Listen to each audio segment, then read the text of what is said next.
لا هەفتەی 19 خولی پلەیەکەکانی کوردستان لە یاریەکی چارە نووستازدا یانەی ڕانیا لە یاریگای خۆیدا لە یاریگای ئازادەڕەش میوانداری سێمێڵی کرد و هەردوو لا یەکسان بوو. إنما المؤمنون إخوة فأصلحوا بين أخويكم. پێش دەستپێکی یاریەکە چەند ئاەتێک لە قورئانی پیرۆز پێشکەشی هاندەران کراو دواتر با جۆش و خرۆشی هاندەران و گەرم و گۆڕی یاریزانە یاریەکە دەستی پێکرد.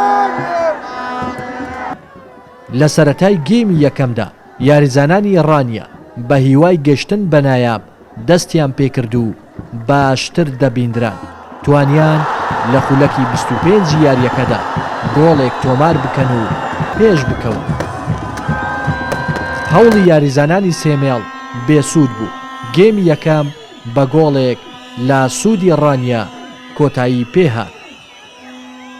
لا جێمی دووەمدا لە هێرشێکدا یانەی سێمێڵ لە خولەکی 72 یاریەکەدا توانیان گۆڵێک تۆمار بکەن و ئەنجامەکە یەکسان بکەنەوە.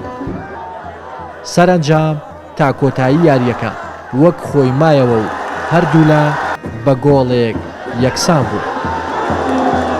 سوپاس بۆ خوای گەورە، سوپاس بۆ هاندەرانە کە توانیمان بە ئەنجامی ئەو یاریە کە ئێستا ئەوڕۆ یەکسان بووی لە یاریەکەدا یانەی ڕانێ بگەڕێتەوە بۆ ڕیزیانە نابەکانی کوردستان. دیارەوەش بۆ خۆی دەستکەوتێکە دوای ئەوەی کە ئێمە لە قۆناغی دۆمیانەکەمان وەرگرت بە قۆناغێکی زۆر سەختدا تێدەپەڕی توانیمان بە جوهدی دەستەی کارجێڕی بە جوهدی ستافی هونەری وەزەستەسەم یاریزانە جەنگاوەرەکان سوپاس بۆ خوای گەورە لە قۆناغی دووەمدا تیپێکی زۆر باشمان ئامادە کرد. بۆیە لێرەوە چاویەک بەیەکی هاندەران ماچ دەکەین. سوپاس هەموو کەسولان و ڕێکخراوانە دەکەین کە پاڵپشمان بوون لەسەر کەونیانی ڕانێدا. بڕاستی ئەمش ئاستێت یاریزانی خود ڕازی بوون تا ڕادەیەکی چکۆ یاریزانی مە ئەکید ئەو طموحات دەتەنابیتونە سەرکەوێتە خوارێ سەرنجی ڕایاریزانی مە یاری کرد. تقریبا یاریزین مە 90% هەمی بە ڕۆژی بوون بەس ئەو ئەنجام ئەو تشتی مەڤیاش یاریزانات یاریگەیەدا ئەبروکە ئەنجامدا. ئەم سوپاسیا هەمی یاریزانات کەین و پیرۆز بیت بۆ یانێڕان و پیرۆز بیت ئەو جەماوەرەی ڕانیان هەمیە.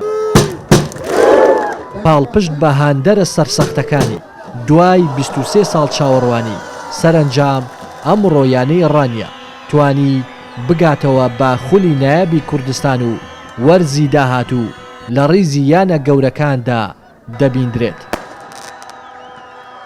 بەم ئەنجامەی ئەمڕۆژ یانەی ڕانیا توانی بێتە پلەی دووەمی ڕیزبەندی خولەکە و کۆی خاڵەکانی کردە 33 خاڵ و سێمێڵیش خاوەنی 23 خاڵە و لە خولی پلەیەکەکانی کوردستان.